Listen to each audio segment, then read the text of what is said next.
जब घर के बाहर कुर्बानी का जानवर खड़ा होता है ना, तो दिल समझें उसी में लगा रहता है। दिल करता है सुबह शाम उसी के पास बैठे रहो, उसे चारा खिलाओ, उसका खूब ख्याल रखो। बचपन से ही मुझे बहुत शौक था कि हमारे घर में बकरा आए, और हमारी गली में जितनी भी गायें वगैरह आती थी उन सबको मैं देखने जाती थी। और आज अल्हम्दुलिल्लाह अपने बच्चों को मैं दिखाती हूँ। हमारे घर भी माशाल्लाह से कुर्बानी हो रही है, और हम लोग भी बकरा लेकर आ गए हैं। कल रात में हमारा बकरा आ गया था और बच्चे जो है वो उसी में मसरूफ़ हो गए थे। मैं भी देखने के लिए चली गई थी, और अल्हम्दुलिल्लाह सारी जो ईद की तैयारियां हैं वो शुरू हो चुकी हैं। बकरे का बच्चे बहुत ख्याल रख रहे हैं, घर में सब भी उनमें ही दिल लगा हुआ है। बस दिल करता है कि बस ईद की जो रौनकें हैं वो बरकरार रहें। माशाल्लाह से पाकिस्तान में ईद की जो रौनकें हैं ना, वो बड़ी ही उसके पूरे दुनिया में चर्चे हैं। पाकिस्तान जैसे में ईद मनाई जाती है ना, बकरा ईद या ईद हो, तो बहुत अच्छी लगती है। ख़ास करके पाकिस्तान में, हमारे मुल्क में जो बकरा ईद होती है ना, उसकी तो बात ही कुछ और है। बहुत रौनकें होती हैं। बस दिल करता है कि बस बाहर बैठ के जानवर ही देखते रहो, उसका ख्याल रखो। अच्छा जी, तो दोपहर का टाइम था, मैं क्लीनिंग में लगी हुई थी। मुझे चूल्हे को साफ़ करना था, और साथ साथ मैंने जो है वो तुरई बना ली थी। तुरई की सब्ज़ी बनाई थी आज दोपहर में, और रात को जो है वो मैंने बनाई थी चिकन कढ़ाई। अच्छा जी, मुझे बहुत सारे काम जो है वो निपटाने थे। फ्रिज वगैरह भी साफ़ करना है। उसका जो ब्लॉग है क्लीनिंग का, मैं फिर बाद में अपलोड करूँगी। अभी जो है वो आज जो मैंने जितने भी काम किए थे, मैंने सोचा अपनी यूट्यूब फैमिली के साथ मैं शेयर कर दूँ आज की रूटीन। और कढ़ाई गोश्त बहुत ज़बरदस्त सा बना था, उसकी रेसिपी भी मैं आप लोग के साथ शेयर करूँगी। अच्छा जी, मैंने क्या किया था, काफ़ी सारे से मैंने लहसुन छील के रख लिए थे। देसी लहसुन मैं इस्तेमाल करती हूँ, दूसरा इस्तेमाल नहीं करती हूँ। जो मोटे मोटे होता है वो मैं इस्तेमाल नहीं करती हूँ, मुझे पसंद नहीं है, उसकी खुशबू जायका अच्छा नहीं लगता। जो देसी लहसुन होता है ना, उसकी पहचान ये होती है, उसकी जो कलियाँ होती हैं ना वो बारीक बारीक सी होती हैं। तो मैं उसको क्या करती हूँ, छील के रख लेती हूँ। उसमें मैं देसी अदरक शामिल करती हूँ। अच्छा, देसी अदरक की पहचान ये होती है, वो थोड़ी सी सुकड़ी भी होती है, और जो दूसरी नॉर्मल अदरक आती है वो मोटी सी होती है। तो थोड़ी सी जो सुकड़ी भी अदरक होती है, छोटे साइज़ की, हमेशा वो लिया करें, वो बहुत ओरिजिनल होती है, अच्छी होती है। तो मैं क्या करती हूँ कि अदरक और लहसुन को पीसने के दौरान उसमें मैं 2 से 3 खाने के चमचे ऑयल डालती हूँ। इससे क्या होता है कि अदरक लहसुन का पेस्ट जो है महीनों चलता है, यानी कि तकरीबन 2 महीने आपका आराम से चल जाएगा, ख़राब भी नहीं होगा। लेकिन अभी तो बकरा ईद आ रही है, तो एक शीशी जो है वो 1 महीने तो क्या 1 हफ़्ते में ही हो सकता है ख़त्म हो जाए, क्योंकि ज़ाहिर सी बात है दावत भी होती है, मेहमानों का आना जाना भी होता है, काम काज भी होते हैं घर के जो। फिर उसके साथ में क्या करती हूँ, काफ़ी सारे से मैंने अदरक लहसुन जो है वो पीस के रख लिया था बकरा ईद की वजह से। तो मैं बना रही थी चिकन कढ़ाई, बहुत ईजी सी बनी थी। रात के टाइम था और मुझे समझ नहीं आ रहा था कि मैं क्या बनाऊँ। वैसे मील जो मेरे पास लिखा होता है, मील प्लानिंग जो मैं करके रखती हूँ, उसमें लिखा हुआ था दाल चावल। लेकिन मैंने घर में एक दफ़ा सबसे पूछ लिया कि भाई दाल चावल बनाऊँगी नहीं, तो सबने मना कर दिया।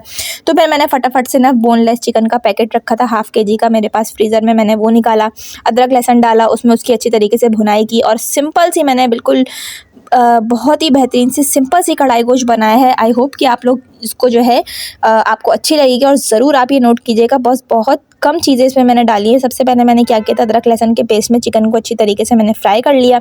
फ्राई करने के बाद जो है मैंने इसके अंदर नमक शामिल किया था, टमाटर काट के बीच में से शामिल किए थे, और थोड़ी सी हरी मिर्ची शामिल कर दी थी। फिर उसके बाद मैंने क्या किया था कि जो है अदरक लहसुन मेरा पिस चुका था, तो उसके बाद मैंने अच्छी तरीके से, अच्छा जी, ये जो शीशी है ना, ये मेरे पास रखी थी काफ़ी टाइम पहले, मतलब मैं इसी में हमेशा अदरक लहसुन जब पीसती हूँ तो मैं इसमें इस्तेमाल करती हूँ। तो मैंने अच्छी तरीके से इसको वॉश किया, फिर इसको मैंने खुश्क कर लिया। फिर इसके बाद मैंने इसके अंदर अदरक लहसुन को स्टोर करने के लिए रख दिया है। और यकीन जाने, जब ये सारे काम जब हो जाते हैं ना, तो दिल को जो सुकून मिलता है ना, ऐसा लगता है कि हमने बहुत बड़ा काम कर लिया है, हमारा घर बिल्कुल सिमटा हुआ हो, और मतलब कि हम एक रोज़ाना एक एक करके आप जो है काम करें, अपने ऊपर लोड मत डालिएगा। मैंने आज अदरक लहसुन पीसा है, कल मैं फ्रिज की सफाई करूँगी, परसों जो है मैं फ़ैन वगैरह साफ़ करूँगी, पंखे वगैरह साफ़ करूँगी। इस तरह करके एक एक दिन करके मैं काम करूँगी। आप भी इसी तरह किया करें। जो हाउसवाइफ होती है ना घर की, वो क्या करती हैं कि बकरा ईद या ईद आती है तो थका देती हैं बिल्कुल अपने आप को, सफाइयाँ शफाइयाँ और सारे जो काम है घर के, वो सारे फैला के वॉशिंग मशीन वगैरह लगाना, तो बिल्कुल थक के बैठ जाती हैं। और फिर जब ईद आती है तो उनका चेहरा उतरा हुआ होता है, तो पता चलता है उनकी तबीयत ख़राब है, बुखार हो गया। अक्सर घरों में इस तरह होता है कि इतना ज़्यादा काम का लोड आप लोग अपने ऊपर मत डालें। काम करने का तरीका ये होता है, मैंने जो आप लोगों को बताया है कि रोज़ थोड़ा थोड़ा आप काम करें। एक दिन आपने जो है बर्तन रखते हैं, यानी कि बर्तन रखने की जो टोकरी होती है वो आपने वॉश कर ली। एक दिन आपने जिसमें आलू प्याज वगैरह आप स्टोर करते हैं वो आपने टोकरी वॉश कर ली। तो इस तरह की जो चीज़ें होती हैं ना, बास्केट्स वगैरह जो होती हैं, वो एक एक करके आप जो है वॉश करें। ये नहीं कि आप एक ही दिन में सारा क्लीनिंग का काम कर लें। डीप क्लीनिंग अगर आपको करनी भी है तो एक एक करके आप रोज़ काम करें, क्योंकि अगर आप एक दिन में सारे काम करेंगे ना, तो क्या होगा, आप थक जाएंगे और आपकी तबीयत ख़राब हो जाएगी।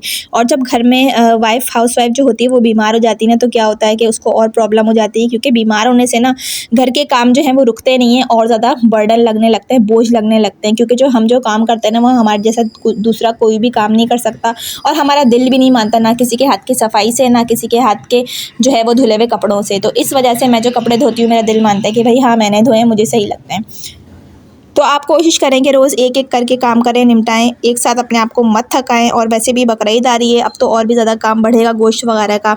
गोश्त को जो है समेटना, उसके पैकेट्स वगैरह बनाना, तो जितना हो सके उतना काम आप एक एक करके रोज़ करें, क्योंकि अभी भी तकरीबन 8 से 9 दिन हैं अभी बकरीद में। तो कोशिश करें, तकरीबन 8 दिन हैं अभी, तो आप कोशिश करें कि थोड़ा थोड़ा करके आप काम करें। अच्छा जी, बातों बातों में मैं आपको बताना भूल गई कि देखिए जी, इस तरह से मैंने हाफ़ करके टमाटर डाले थे और थोड़ा सा बस मैंने इसमें पानी डाल के इसको ढक दिया था, ठीक है। अब ये देखिए जी, 10 मिनट के बाद ढकने के बाद मैंने इसके सारे इसके जो वो थे छिलके रिमूव करके इसको अच्छी तरीके से मैं इसकी भुनाई कर लूँगी। टमाटर गल जाएंगे। इसके अंदर मैं क्या डालूँगी, साबुत धनिया और सफ़ेद ज़ीरा को भून के कूट के, ठीक है, ये इसके अंदर डलेगा। और काली मिर्चें डलेंगी कुटी हुई, ये सब चीज़ें जो है लास्ट में डलेंगी। फिर उसके बाद इसको आप दम दे दीजिएगा। अभी तो फ़िलहाल जो है मैं इसको अच्छी तरीके से भुनाई करूँगी ताकि टमाटर जो हैं वो बिल्कुल गल जाए और तेल ऊपर आ जाए, ठीक है। बहुत ईज़ी सी मैंने आपको चिकन कढ़ाई बनाना बताई है, क्योंकि मैं बहुत ज़्यादा थक गई थी आज। मुझे जो है घर के जो है काफ़ी सारे मैंने आज काम निपटाए हैं, तो मैंने कहा कि चलो मैं ये बना लेती हूँ। क्योंकि मैंने घर में सबसे पूछा तो सबने कहा कि भाई कुछ और बना लो, दाल चावल नहीं बना। तो मैंने कहा चलो जो भी है, तो मैंने इजी वे में बनाया है। हर चीज़ को कोशिश करें आप काम को ना इजी करके करें, तो आप आसानी से जब आप काम करेंगी ना, अपने जब किसी काम को आप बहुत ज़्यादा मुश्किल करके नहीं करेंगी, आसान मेथड से करेंगी, तो यकीन जाने आप थकेंगी भी नहीं और आपका काम भी कंप्लीट हो जाएगा और घर में सब आपसे खुश भी रहेंगे। आपका काम जो है वो वक्त पे मुकम्मल भी हो जाएगा, थोड़ा सा आपको मी टाइम भी मिल जाएगा। अच्छा जी, बातों बातों में आपको मैं ये भी बताती चलूँ कि प्लीज़ आप लोग अपना भी ख्याल रखा करें। 10 से 15 मिनट अपने आप को जब दिया करें, जब आप चाय वगैरह पिया करें तो सुकून से बैठ जाया करें, क्योंकि जो दिमागी और जहनी सुकून होता है ना, वो काम करने के लिए बहुत ज़्यादा ज़रूरी है। और अपना बहुत सारा ख्याल रखिएगा।